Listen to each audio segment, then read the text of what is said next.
All right, here's Crazy Cart. So we burn up the relay. We burn up the relay that we had in it. I think it's in the trash. And we had a normal 30 amp relay on it for a car. And I kept wondering what I could use that was heavier, and we were cleaning the shop up, and I found an old style Ford starter solenoid. Here's the old one. So it was just too many amps for this guy. Actually, I guess it's a 40 amp. And burnt that up. So we got an old style Ford starter solenoid we had in a pile of junk, and that's how we wired it now. So the ground side of the 20 volt Porter cable battery, the ground wire goes straight to the motor, and it also tees out of here to a chassis ground. Then the power comes out of the 20 volt, the positive side of the 20 volt battery, and it goes to this side of the Ford starter solenoid, and then it also tees out to this push button starter right here switch.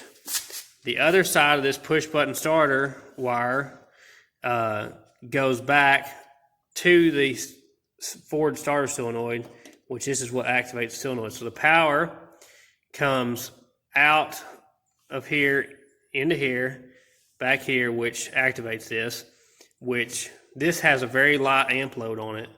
That's the reason for doing this. You don't want to run all your amperage through a switch. So the high amp load comes out this wire into this side of the solenoid, back out to the motor. So hopefully this one won't burn up. So we'll try that and let Mason ride around here a little bit, but that's how you do it, the wiring. Hit it. Floor it.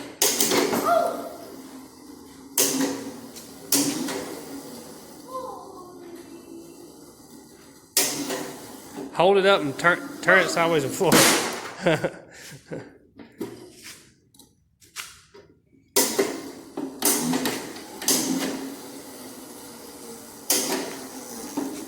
Hold it up and turn it. What?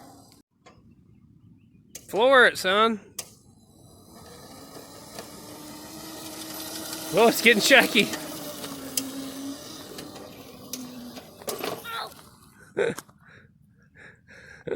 You're gonna sling the battery out of it.